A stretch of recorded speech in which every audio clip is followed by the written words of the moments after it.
Boa tarde, pessoal. Sou a Vivian da JET, sou coordenadora de marketing. Nós iremos iniciar mais um webinar. Hoje nosso webinar é com o nosso parceiro eMillennium. Quem vai palestrar para nós é o Samuel Gonzalez. E ele vai falar um pouquinho de como aumentar os lucros do e-commerce através de preço, compras, estoque e fluxo do pedido. Vou pedir por gentileza que vocês confirmem para mim na ferramenta de chat, ao lado direito da ferramenta, se vocês estão escutando bem o áudio e se vocês conseguem visualizar a tela do Samuel já com a apresentação. Durante o nosso webinar, vocês fiquem à vontade para fazer perguntas no chat também. A gente vai guardar as perguntas e vamos respondê-las todas ao final, assim que o Samuel finalizar a apresentação. Iremos enviar para todo mundo a apresentação e o vídeo do webinar que será gravado para o e-mail de todo mundo. E fiquem à vontade de se comunicar com a gente no chat durante a webinar. Obrigada pela presença de todos e dentro de uns 5, 10 minutinhos a gente inicia. A gente só vai aguardar mais as pessoas entrarem na sala. Obrigada. Olá pessoal, boa tarde. Aqui quem está falando é o Samuel. A gente está nos últimos detalhes aqui, preparativos para a gente já começar. Dentro de 1, 2 minutinhos aí, a gente já deve iniciar esse papo com vocês, tá bom? Mais 2 minutinhos. Por favor, se você está ouvindo aí, dá só um ok para a gente ter certeza que o áudio está de acordo, para a gente começar aí nos próximos 2 minutinhos. Até já. Primeiramente, quero agradecer o pessoal da JET mais uma vez aí pelo convite, pela gentileza de convidar a gente aí para poder falar um pouquinho com vocês nessa tarde, tá bom? Em segundo lugar, avisar a todos aí que nosso pessoal está ali no chat, portanto vocês fiquem à vontade, né, para a gente poder aí, o que vocês precisarem, vai avisando, a Vivian tá lá no chat, vai poder pegar as informações aí, se for necessário, compartilhar alguma coisa aqui comigo, ok? E fiquem à vontade também para fazer as perguntas que no final nós vamos responder as questões aí que forem colocadas, tá bom? Deixa eu me apresentar rapidamente aqui para os que ainda não me conhecem. Eu sou o Samuel, sou especialista em Omnichannel, sistemas ERP, tenho um pouco mais de 17 anos aí com empresas de e-commerce, empresas de distribuição, varejo, todos os segmentos aí, tá bom? Minha formação é uma formação que mistura a área de negócios e a área de sistemas, tá ok? E eu estou há 13 anos na Millennium Network, sou atualmente o head de produtos, sou responsável pelo produto que chama-se eMillennium, que é um ERP focado em operações omnichannel, tá bom? Então, para as operações que tenham um canal físico ou um canal online, ou que misturem esses canais, a gente atende esse pessoal. Sou professor universitário, tenho artigos escritos aí numa série de portais, sou palestrante nos principais eventos de e-commerce e tecnologia, e ano passado, 2015, tive a oportunidade de vencer o prêmio E-Commerce Brasil na categoria Operações. Tá bom? Para essa tarde aqui, né, eu separei um tema que tem bastante a ver com o momento que nós estamos vivendo na economia, muitas empresas aí tentando aumentar os seus lucros, né? Então, eu acho que é um momento propício para a gente conversar sobre isso, tá certo? Então, já vou partir aqui para o nosso tema e eu preparei uma agenda para a gente tratar desse tema, né? Então, observando aí os movimentos que estão acontecendo, eu preparei o tema, diz como aumentar os lucros do e-commerce através da gestão de preços, gestão de compras, estoques e o fluxo do pedido, ok? E aí eu preparei aí essa agenda para a gente falar um pouquinho de forma introdutória sobre esse conceito, em seguida falar da formação do preço, de planejamento de gestão de compras, planejamento e gestão de estoques E por último, a otimização do fluxo do pedido. Quem lida com e-commerce sabe a necessidade que a gente tem de otimizar o fluxo do pedido. Então esse é um tema bastante importante aí que as pessoas têm buscado entender um pouquinho mais. Ok? Para a gente começar o nosso papo, então, nessa introdução, eu queria compartilhar com vocês uma visão que eu tenho tentado compartilhar aí com a maioria das pessoas com quem encontro nas palestras que eu estou participando, que as pessoas, quando vão para um e-commerce, né, elas não se dão conta de algumas coisas importantes. A primeira delas é que quando a gente separa a palavra e-commerce, né, a gente tem duas palavrinhas aí para a gente entender melhor. E eu vejo muita gente preocupado com essa parte do e-traço, né, que tem a ver com front, com usabilidade, com a página de produtos, redes sociais, mídias sociais, marketing, né, one-click checkout, mobilidade, enfim. Está bastante preocupado e, obviamente, você está certo. As empresas e as pessoas precisam se preocupar com essa parte. Okay? O que não se pode esquecer, gente, é que existe a outra parte, que é a parte do commerce, a parte do comércio. Né? E aí as empresas, quando esquecem dessa parte, ficam realmente reféns de uma série de questões que precisam ser tratadas no dia a dia, tá certo? O sortimento de os preços, as compras, a gestão dos estoques, gestão do financeiro, toda a parte fiscal que é extremamente complexa, pedidos, logística, fretes, atendimento, faturamento, troca, devolução. E essa segunda parte, em alguns casos, é o que pode te diferenciar do teu concorrente. Ok? Então, por isso, uma preocupação inicial aí com esse tópico. Okay? Logo, na sequência aqui, eu queria falar com vocês a respeito de uma visão bastante ampla, né, do que é uma empresa. Né? E eu dividi essa visão em três partes. Aí. A primeira parte é a parte de cima, do topo, né, que fala dessa parte corporativa, toda a parte de planejamento, de gestão e de análise. Tá certo?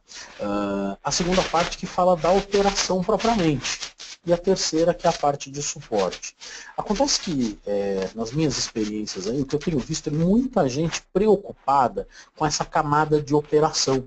Então a pessoa está preocupada com os problemas que vão acontecer hoje, né, amanhã, no seu e-commerce. A pessoa está lá preocupada com a gestão do armazém, está preocupada com a logística, está preocupada com o frete, está preocupada com o faturamento, com o estoque que não vai bater. E a gente, no e-commerce, a gente sabe que a gente gera tanta informação de qualidade, mas às vezes as pessoas e as empresas não conseguem usar essas informações. Porque, de verdade, essa coisa fica um tanto quanto perdida dentro da empresa.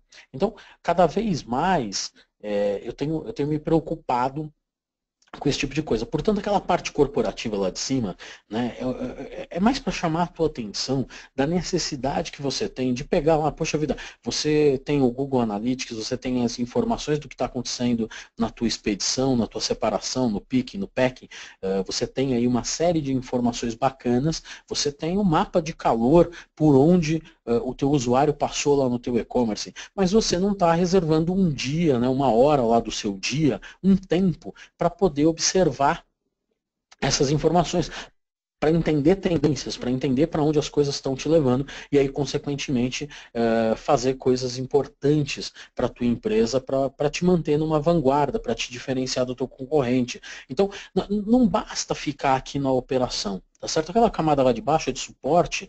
Se você tiver 3 pessoas na empresa, ou se você tiver 700 pessoas na tua empresa, a verdade é que de uma forma ou de outra elas vão acontecer. Quer dizer, alguém vai contratar, tem recursos humanos, você vai precisar dos sistemas, de tecnologia, tem toda uma questão financeira e de controladoria que você vai dar um jeito de fazer. Né? Essa parte da operação é onde a gente mais se concentra, fazer a melhor descrição, fazer a gestão dos produtos, quer dizer, mas a gente às vezes esquece de fazer o planejamento da demanda. de entender as regras de negócio, de melhorar as regras de negócio de forma que elas sejam, possam atender pontos do negócio que façam, que te tragam algum tipo de diferenciação para os teus concorrentes. Obviamente, né, essa coluna aqui do lado direito de integração é mais para te provar, para provar para você que a você tem de integrar toda essa parte corporativa com a operação e com o suporte. Quando você consegue integrar tudo isso, e você consegue ver as coisas acontecendo de uma forma colaborativa entre as áreas, quer dizer, o planejamento está apontando para um lugar, a operação está conseguindo executar dentro dessa perspectiva de planejamento, obviamente as coisas tendem a ser um tanto quanto melhores. Ok? Então, essa é uma perspectiva geral, a gente não tem tempo para falar de todas aquelas caixinhas, o que seria o ideal, daria um curso aí, talvez de umas 40, 60 horas para a gente falar de todas. Como não dá para falar de todas, eu reservei as que eu encontro mais oportunidade nesse momento de aumentar o lucro. Tá? Por isso, formação de preço, planejamento de compras, planejamento de estoques e otimização do fluxo do pedido. Então, para a gente começar aqui com formação de preço, é importante que você saiba o seguinte, formar preço era para ser uma coisa muito simples, né? As empresas, às vezes, dificultam isso porque começam a fazer essa operação da forma errada, de uma forma equivocada. Tá? Mas, basicamente, formar preço seria, entende lá os teus custos, tá certo? Entende quais são as tuas despesas, e custos e despesas são coisas diferentes, você precisa entender isso de formas diferentes. Vou abrir daqui a pouco esses detalhes aqui. Entende qual é o teu lucro. As empresas, muitas vezes, né, eu tenho conhecido bastante gente que lida com markups. E aí, porque lida com markup, você tem um número absoluto lá, ó, meu markup é 3, meu markup é 2,5. Aí você fala, tá bom, ok, e desse markup, quanto é o teu lucro? E a pessoa não sabe, não consegue, porque o markup engloba tudo e a pessoa não consegue tangibilizar o que é o lucro ali dentro. Então fica difícil, né, da gente preservar a margem, né, para você obter um lucro significativo. E aí, quando você entende as três coisas, você chega no preço de venda. Ok? Vamos detalhar um pouquinho isso aí. Então, a primeira coisa importante é você separar custos fixos de custos variáveis. Tá? Então, as empresas que não têm esse cuidado, elas têm problema com a precificação. Tá? Vou mostrar exemplos daqui a pouco para vocês entenderem. Mas os custos fixos são aqueles que estão atrelados ao teu negócio. Né? A gente brinca que abrir lojinha e fechar lojinha é custo fixo. Né? Independente de quanto você vendeu, ou de quanto você produziu, ou de quanto você comprou, você precisa pagar o salário das pessoas, você precisa pagar a depreciação, você tem aluguel, enfim, você tem uma série de coisas que você precisa conhecer muito bem. Conheça os custos fixos muito bem, isso vai te ajudar na formação de preço. Os custos variáveis, por outro lado, eles são custos que eles só acontecem quando você tem uma movimentação de verdade. Então, quando acontece uma venda, você paga uma comissão lá para a tua plataforma de e-commerce. Quando você tem uma venda, você depende de usar um frete e paga por esse frete. Né? Quando você tem uma venda, você precisa da embalagem, você paga os impostos. Então, de novo, o custo fixo é uma coisa, o custo variável é outra, precisa entender a separação dessas duas coisas. Uma vez entendido esses custos, a gente precisa saber que em determinado momento você vai ter que pegar os custos fixos e fazer um rateio dos custos fixos, tá? Para os teus produtos na formação de preço, ok? Então, o rateio é a forma como você faz a distribuição desses custos. E aí, nesse processo aqui, acho que fica um pouco mais fácil de vocês entenderem. Tá? Então, você tem lá os teus custos, esses custos podem ser de aquisição ou de produção. Tá? Esses custos, os diretos, aqueles que têm a ver com a compra do produto. Então, imagina, se você está comprando o produto, o custo desse produto é custo direto, ok? Por outro lado, você tem os indiretos, né, que é pagar os aluguéis, né, pagar a internet da empresa. As pessoas às vezes esquecem, são empresas de tecnologia, né, empresas que lidam com e-commerce, são empresas que precisam de internet. E aí às vezes esquecem de colocar a internet aqui na conta. Mas a internet cairia ali nos custos indiretos.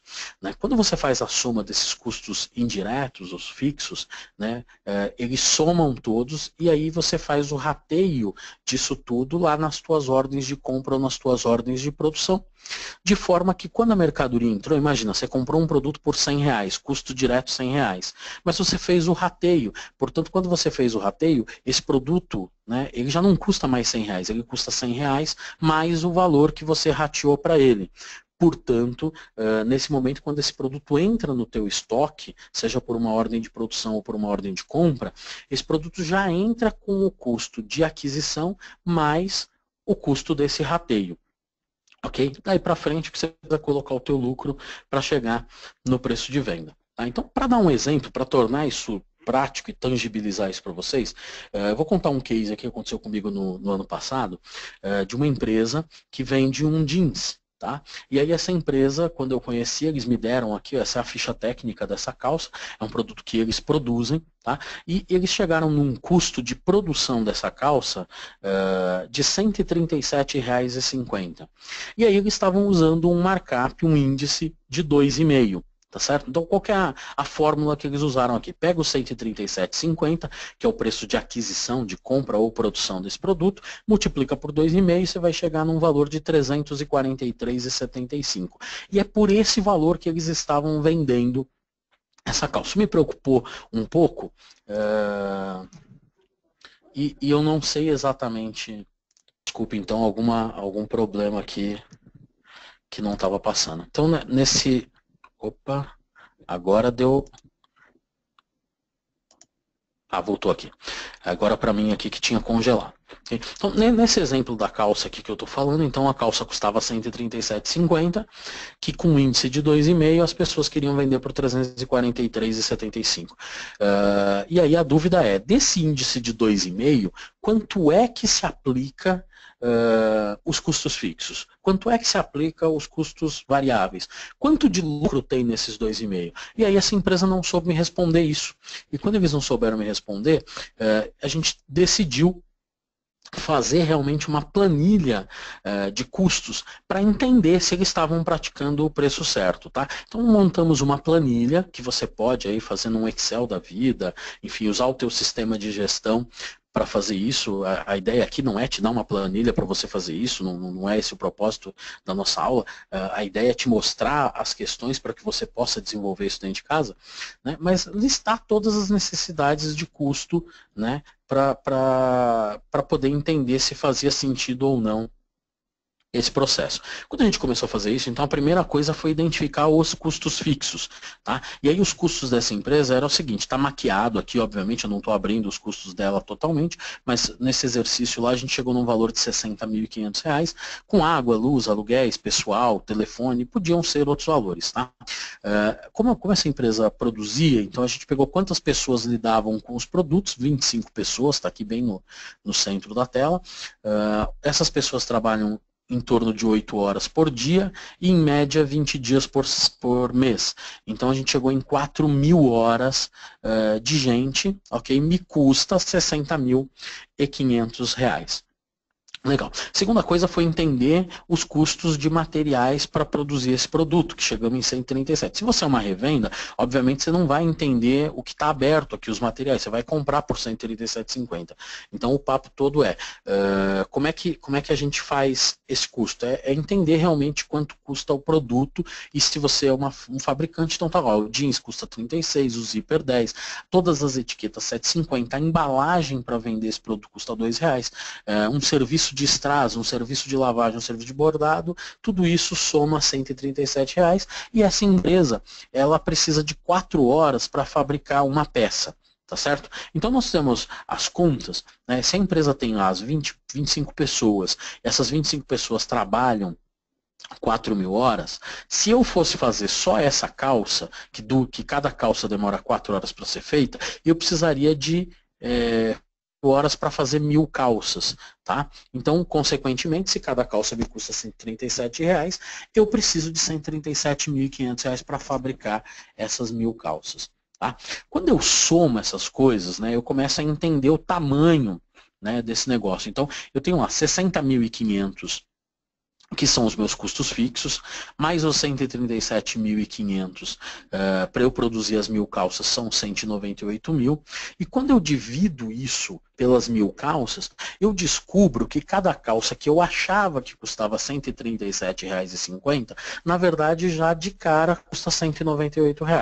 Então a gente já tem aí um desequilíbrio. Quer dizer, se a conta dos 2,5, o markup de 2,5 tivesse sido aplicado sobre os R$ 198, o número já seria diferente, mas a empresa não tomou esse caminho. Vamos avançar aqui. Tá?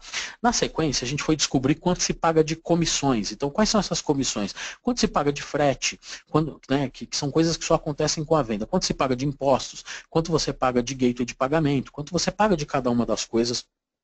Então, as comissões resultaram em 10% do valor da venda. Tá? E aí, os impostos. Os impostos são sempre problema, porque as empresas não sabem exatamente quanto custa. Nesse caso aqui, a gente teve que falar com o contador para entender detalhadamente. Nós chegamos a 26% de impostos. Tá certo? Daqui a pouco eu vou abrir para vocês aqui, para vocês entenderem como é que a gente chegou nos 26% de impostos. Bom, agora que eu tinha todas essas informações, então ficou fácil da gente conseguir fazer a precificação. Olha só, eles achavam que o custo do produto então era 137, mas na verdade o custo é 137,50 mais os custos fixos, portanto 198. Ok? E aí tinha-se que aplicar as comissões, né, tanto as comissões relativas ao e-commerce, como aplicar os impostos, não sobre o valor de custos, mas sobre o valor de venda. Portanto, 10% de comissão aqui de e-commerce, né, eu estou aplicando sobre 450. Já vou explicar para vocês como é que eu cheguei nesses 450. Tá? Então, 198 mais os 45, que são os 10%, aplicando 26% dá R$ 117, a soma 198 mais 162, os custos somente para vender o produto, para produzir, para comprar o produto e vender, é de 360. Ou seja, se eles estavam vendendo por 343, eles já estavam vendendo com prejuízo. Quando a gente colocou sobre os 360 os 90 de lucro, preservando, quer dizer, calculei o lucro sobre também o valor de venda, sobre os 450, para chegar nos 20% e chegar em R$ 90. Quando eu fiz assim, preservando, eu preciso vender o produto por 450.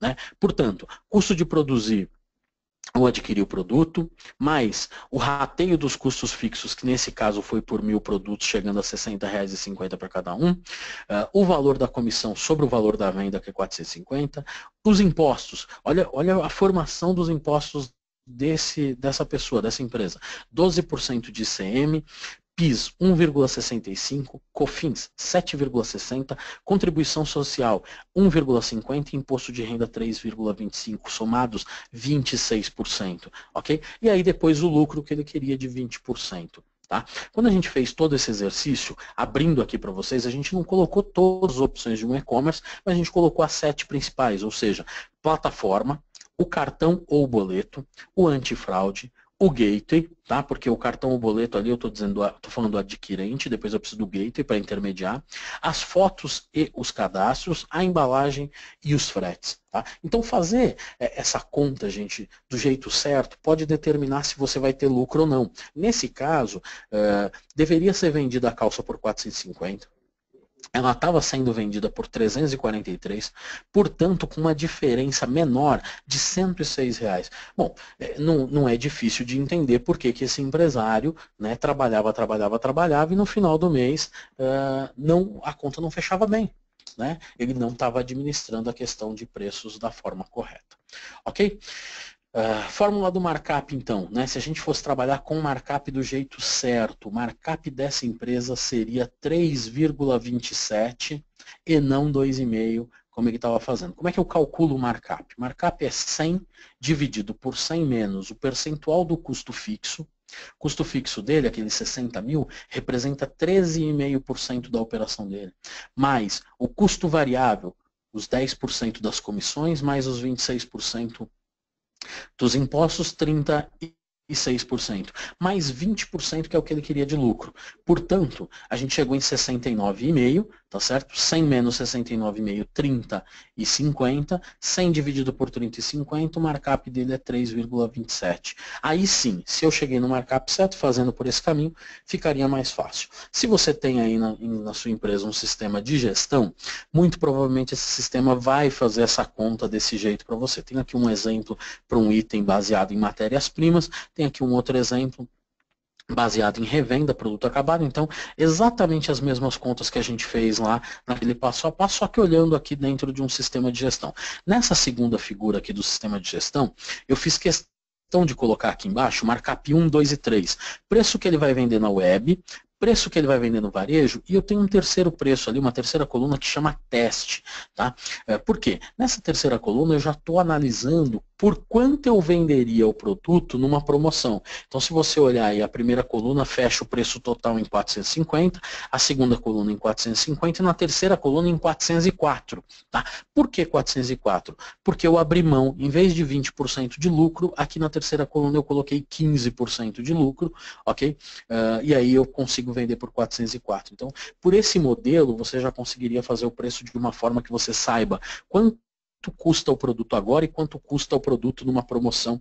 Esse seria um caminho aí bastante interessante para a maioria das empresas.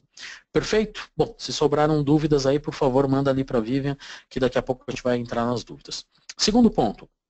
Gestão de compras. E aí na gestão de compras, né, questões importantes. A primeira delas é a definição do sortimento das compras. É fundamental, ok, que você saiba o que você pretende vender, modelos e gêneros de produto, né, do que vai vender, em que proporção você pretende vender. Né? É importante que você tenha cuidado com produtos similares, né, evitar canibalização dos seus produtos. É importante que você olhe para o mercado e entenda o que os seus concorrentes estão fazendo e que você nunca ignore as necessidades do teu consumidor. Às vezes o consumidor está apontando para uma necessidade, as empresas acabam não atendendo aquela necessidade, tentam por outro caminho e aí você não entende por que determinados produtos não vendem. Okay? Segundo modelo importante é reposição contínua, é você entender quanto você tem no estoque atual, quanto você quer ter de estoque mínimo. Algumas empresas podem se dar o luxo de ter estoque mínimo, você precisa de dinheiro para ter estoque mínimo, né?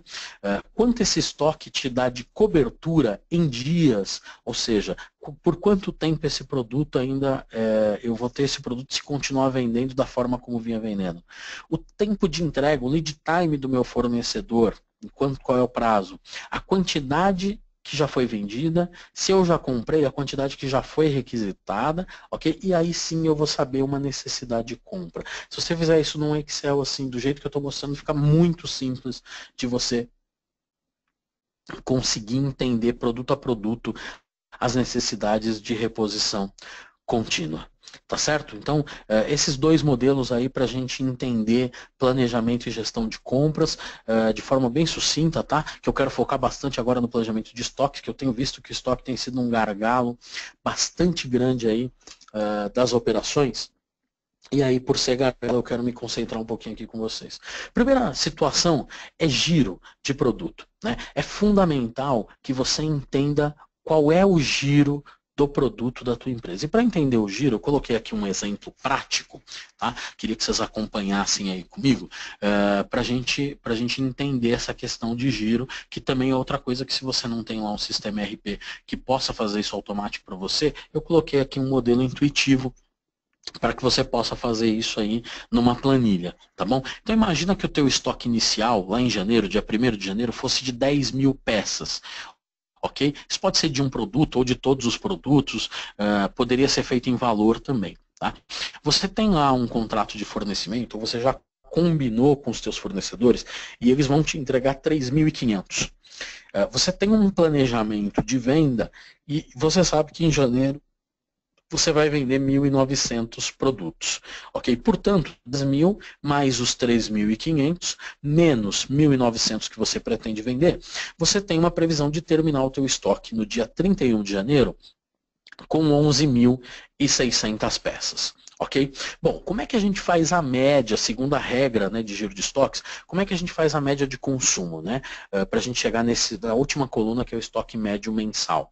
A gente soma o estoque inicial, 10.000, mais o estoque final, 11.600, e divide o inicial e o final por 2. Então, 10 mais 11.600, 21.600. Dividido por 2, a minha média nesse mês é de 10.800 peças. Ok? Bom, meu estoque final de janeiro, 11.600. Se no último dia de janeiro meu estoque é 11.600, automaticamente, primeiro dia de fevereiro, o meu estoque é 11.600. Tá? Pego lá minha previsão de recebimentos, de entradas, o que eu já comprei que eu vou receber em fevereiro, 2.970 peças. Quanto eu pretendo vender? Pretendo vender 3.370 peças e, portanto, meu estoque final 11.200. De novo, pego lá o estoque inicial, 11.600, mais o estoque final, 11.200, somo os dois, 22.800, divido por 2, 11.400. Ok? Bom, esse exercício ele vai chegar em dois números que são importantes para a gente. O primeiro número é o total de saídas. O total de saídas está ali em azul, 13.140.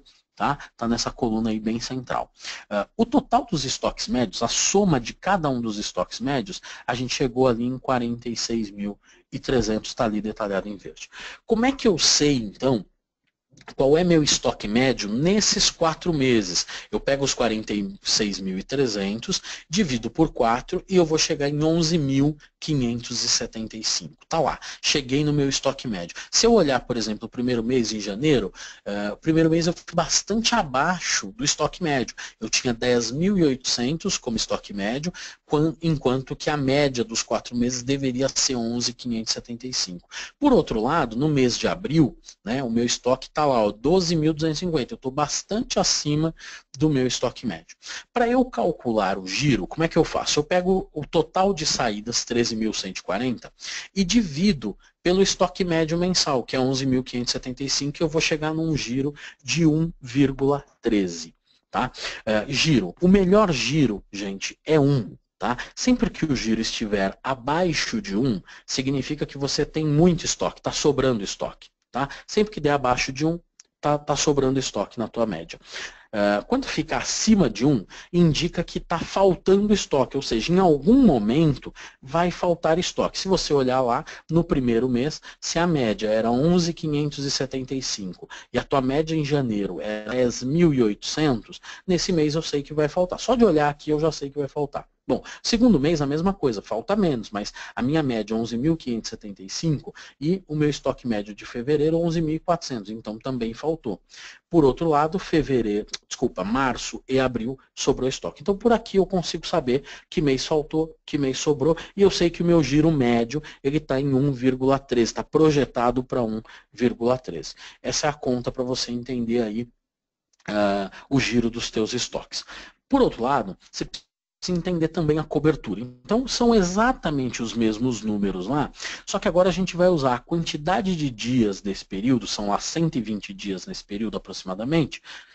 Peguei 4 meses, multipliquei por 30 na média, para chegar nos 120 dias. E eu vou dividir isso pelo giro. O giro era 1,13. Portanto, eu vou chegar num número 120 dividido por 1,13, eu sei que os meus dias em tive estoque foram 106,19 dias.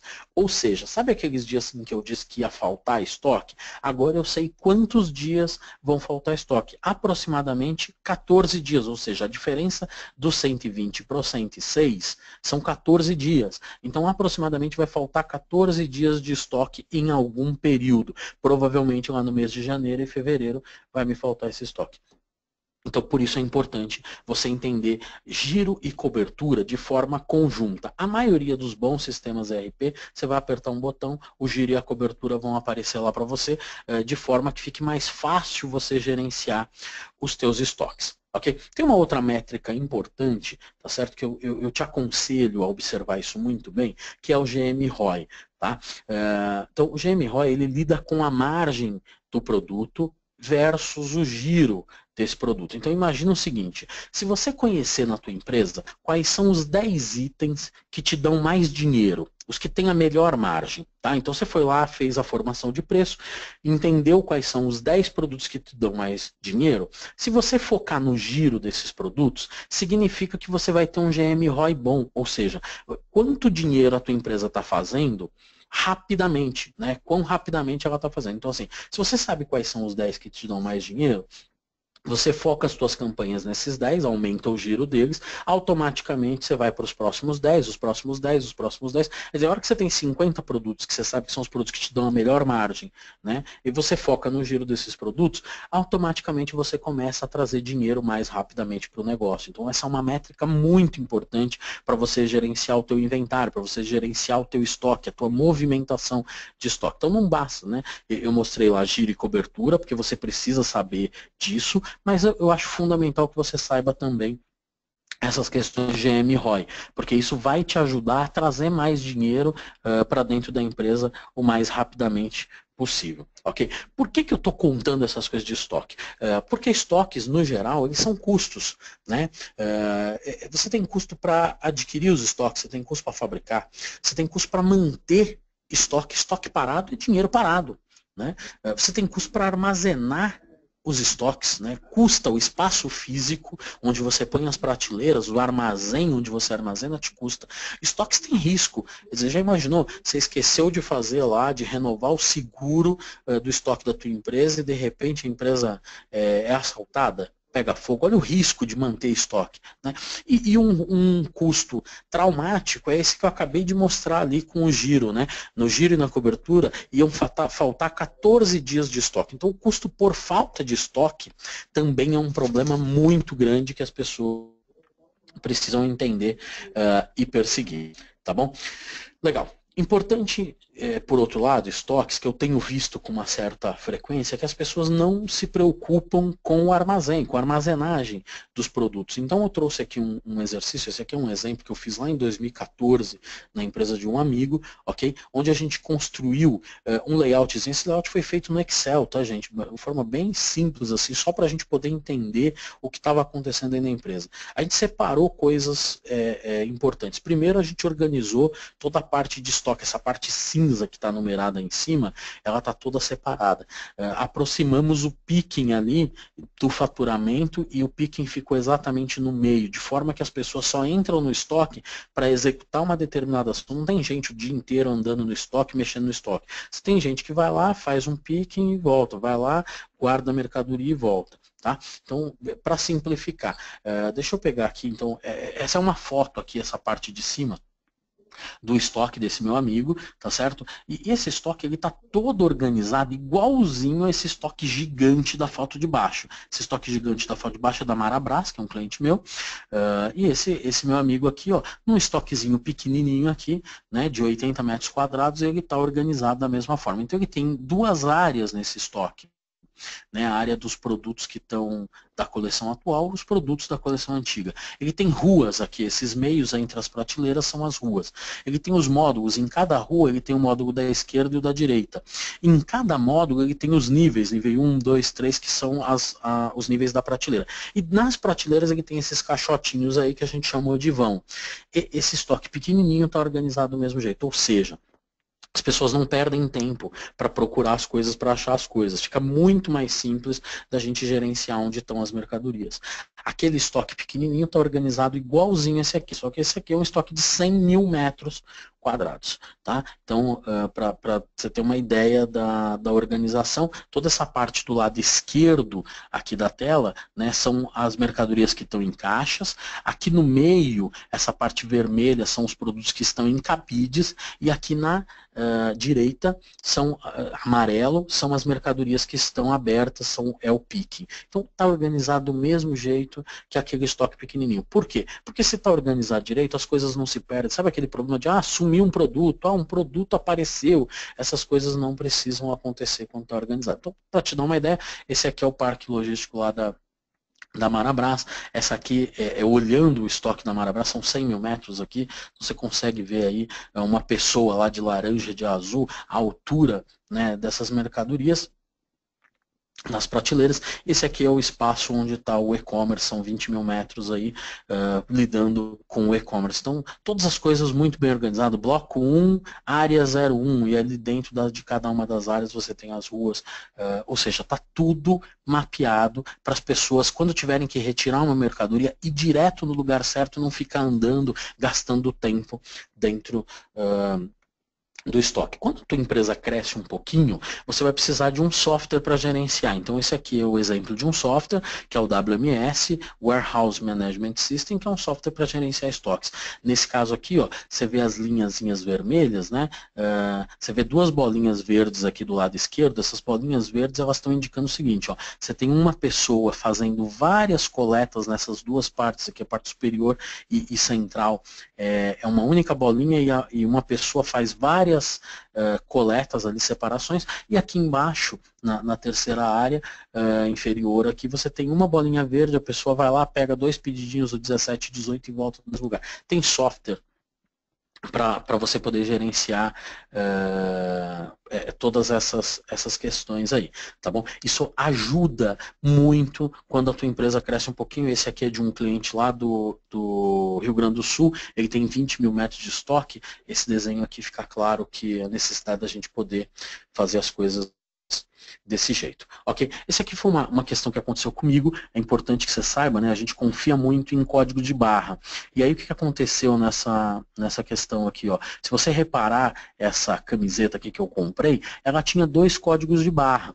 E aí, ninguém sabe exatamente por quê, mas um código de barra foi sobreposto ao outro, né? E aí quando esse código que está de ponta cabeça que foi sobreposto, automaticamente alguém deve ter ido lá e lido o agora aqui, que é justamente o código errado, é o código que não era o código da peça. E aí, quando esse tipo de coisa acontece, você pode ter problemas com o teu estoque. Para resolver esse tipo de problema, uma boa prática que a gente tem visto, né, com uma certa frequência, as pessoas usarem RFID. Tá? Essas etiquetas de RFID, no passado, elas eram extremamente caras. Hoje, uma etiqueta dessa custa 19 centavos de real. Então, é uma etiqueta que praticamente qualquer produto consegue usar. E aí eu vou mostrar um videozinho aqui rapidamente para vocês, de um case, para vocês entenderem como é que funciona. Esse é um case de uma loja aqui no Brás, que é um cliente nosso, e aí vai ficar fácil de vocês entenderem como é que funciona aí.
Bom, só contando aí então para vocês, nesse videozinho aí que eu mostrei, o que a gente acaba fazendo é, as pessoas colocam esse carrinho aqui dentro desse portal. Quando esse carrinho está dentro do portal com a portinha fechada, aperta um botão ali na tela, uma tela touchscreen dessa loja, e aí o software vai lá e lê todas as etiquetas que estão dentro do carrinho. Se tiver 200 etiquetas, ele vai ler as 200, se tiver 50, ele vai ler 50, de forma que eu não preciso mais passar esses produtos no código de barra. Isso facilita muito a operação e isso dá, obviamente, muito ganho em escala. Tá bom? É uma ideia porque, assim, cada vez mais fica mais simples, né? A gente tem participado de automação aí de lojas com autoatendimento. A pessoa vai lá e ela se autoatende. E aí, antigamente existia aquela coisa, poxa, mas a pessoa vai se autoatender e ela vai roubar uma peça, ela vai sumir. Com esse tipo de situação, fica mais fácil, a gente não tem esse problema. Uma coisa importante para vocês saberem como a gente está lidando, essas etiquetas trabalham com radiofrequência, a gente usa esses terminais aqui com uma caixa fechada, né? Porque se eu não fechar essa caixa aqui, simplesmente apertar o botão do sistema, a antena que está ali dentro, ela vai tentar contar a loja inteira. Então isso é capaz de travar o sistema. Então um nível de automação bem interessante aí que já se tornou viável para a maior parte das empresas. Daqui a pouco vocês já vão começar a ver bastante esse tipo de coisa, ok? Bom, era isso que eu queria contar aí para vocês com relação a estoques, e aí já estamos chegando aqui no final, que é a otimização do fluxo do pedido. Então, de uma forma geral, gente, a gente tem percebido que as empresas de e-commerce, elas tentam seguir um fluxo de processos, né, do seu e-commerce que visam, né, fazer com que a empresa enxergue as etapas, né, de acordo com as interações que ela vai fazer com os seus clientes, tá certo? Então, você tem lá a plataforma, aí o pessoal acessa a plataforma, ela compra, aí a plataforma vai lá, se comunica com o RP, faz a reserva do estoque, aí o RP devolve isso, a plataforma que tinha 10 itens disponíveis agora só tem 9, e aí você segue todo um fluxo para fazer, para ter o gerenciamento do seu pedido. O que vem acontecendo com uma certa frequência é que existem fluxos que são feitos muito com base em papel, tá? Então, isso pode trazer algumas dificuldades para as empresas, né? O que acontece na maioria das vezes é que a pessoa sai lá para separar um pedido com 3 itens, ela volta e em vez de trazer os 3 itens, ela traz 2 errados. E aí você fica, né, com problemas. Quando isso é percebido dentro da empresa, bacana. O problema é que existe um monte de situações, né, em que esses erros são percebidos só pelo consumidor. Quando eu chego em casa, então imagina, você recebeu o pedido, você trabalhou esse pedido, separou, fez uma conferência, pegou, faturou esse pedido, despachou esse pedido, mandou ele para casa do cliente, pensando que o cliente ia ficar feliz da vida e o cliente fica triste, né? E depois ele ainda quer te devolver, você paga o frete para voltar, aí se ele quis trocar, você pega o frete para voltar e depois o frete para ir de novo. Então, tem uma série de problemas nesses fluxos manuais, tá bom? Que você vai ter que conviver com essa coisa até o momento em que você decidir automatizar. Ok? Quando as coisas estão automatizadas por sistemas, principalmente, isso tende a melhorar. Isso não é a solução definitiva, tá bom? Mas isso tende a melhorar. Por que isso não é a solução definitiva? Bom, se olhar essa imagem que está aparecendo aí, você tem um coletor de dados na mão da pessoa, você tem uma etiqueta na prateleira, uma etiqueta na caixa, e dentro da caixa, quando a pessoa pegar o produto, tem uma outra etiqueta. Quer dizer, a chance da pessoa separar uma mercadoria errada, obviamente, é muito menor, né, nesse cenário quando eu tenho sistemas. O problema é que nem tudo é perfeito, né? E algumas coisas podem falhar, né? E mesmo quando as coisas não falham, existe o problema de que uma boa parte dos sistemas de gestão, dos sistemas ERP, eles são muito engessados e eles não permitem que você faça as coisas como é a tua empresa. Ele exige que, olha, eu tenho aqui 7 status, então você se vê obrigado a seguir aqueles 7 status de representar da forma correta como a tua empresa funciona de verdade. Tá? Então, diante desse cenário, nem o fluxo manual, nem o fluxo automatizado por sistemas é o que eu recomendo. Quando eu penso em otimização do fluxo, eu penso num negócio chamado OMS, Order Management System, tá? Que é um sistema de gerenciamento de pedidos. Esses sistemas, eles normalmente estão dentro dos sistemas ERP e eles é que vão lidar com a automação dos processos. Então, processos que são muito repetitivos, esses sistemas tendem a permitir que você ganhe tempo automatizando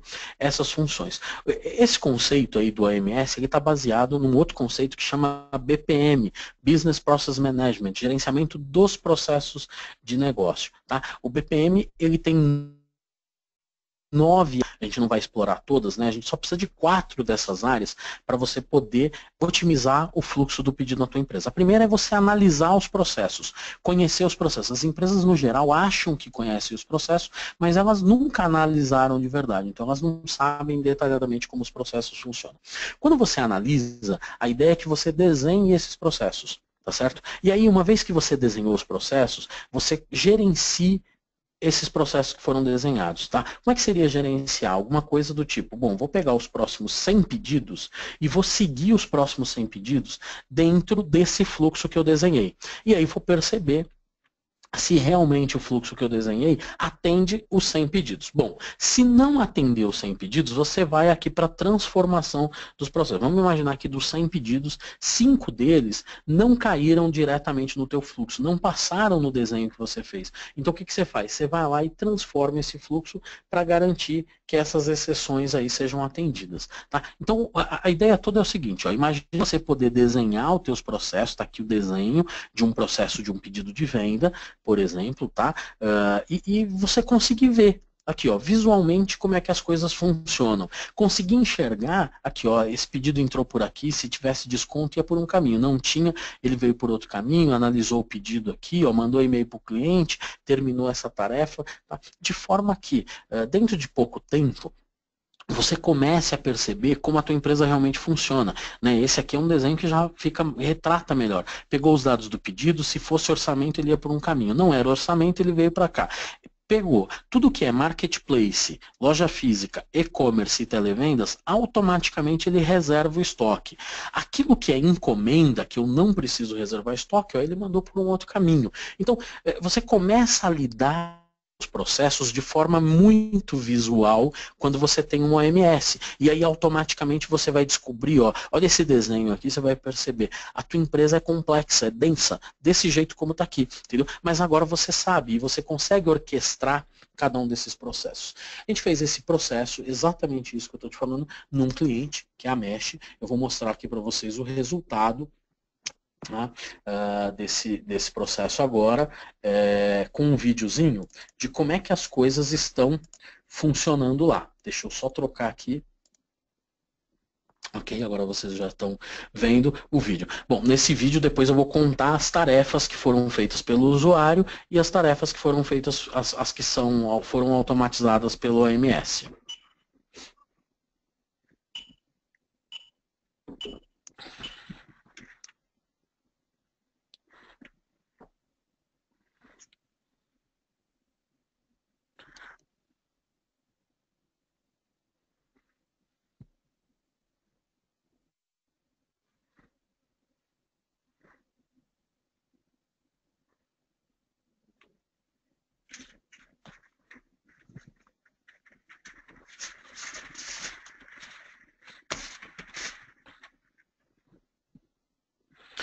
Legal, o videozinho já passou aqui, deixa eu só voltar lá na apresentação, que aí eu vou mostrar para vocês agora o que aconteceu nesses 30 segundos aí, tá? Então, primeira coisa é que o usuário fez 3 coisas, ele leu o romaneio, leu os códigos de barra, e com o mouse ele deu OK para que a emissão da nota acontecesse e a etiqueta de rastreio também.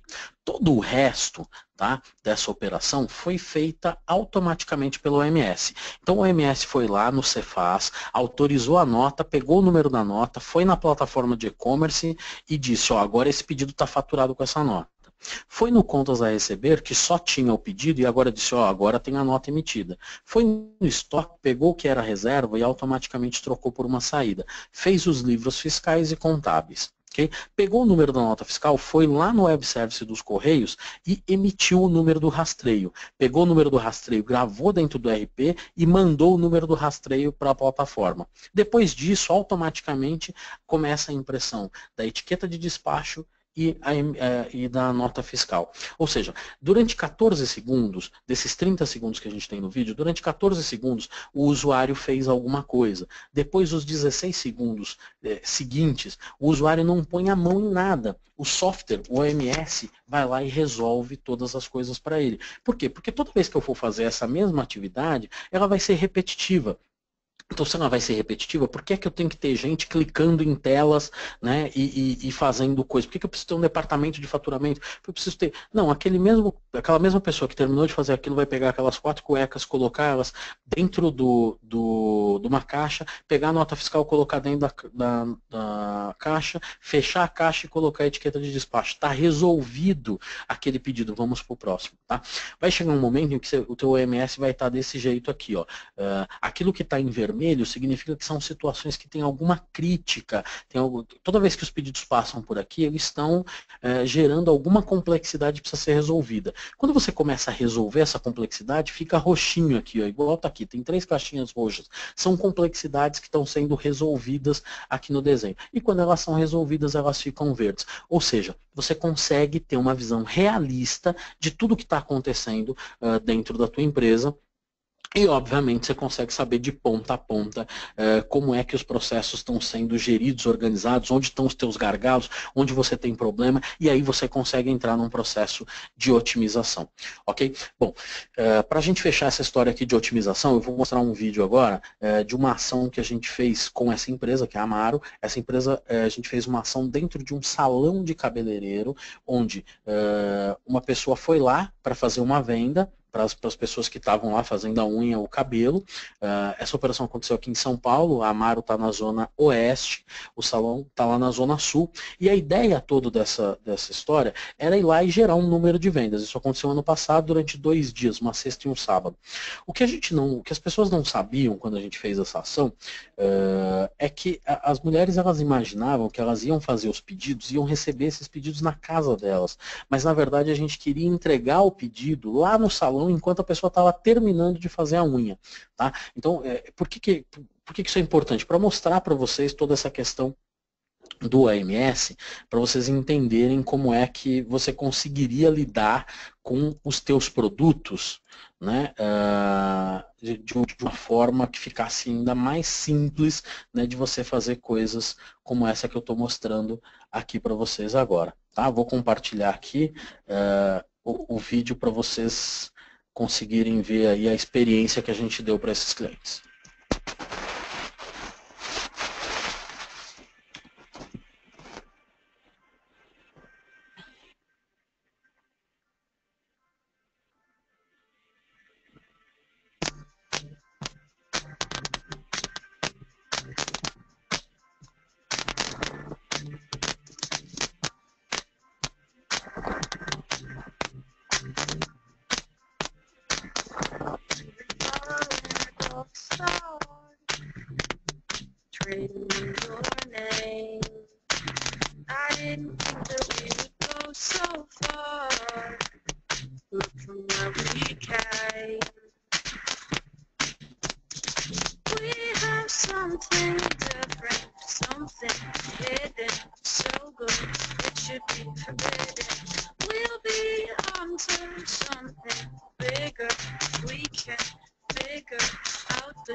Legal, gente. Então, essa foi uma experiência bem bacana que mostra, né, como a otimização dos fluxos pode gerar coisas interessantes aí para o e-commerce de vocês. Tá bom? Então, esses 2 exemplos aí. Para a gente concluir, e na sequência já vou deixar aí meus contatos também, para quem tiver dúvidas, quiser falar comigo.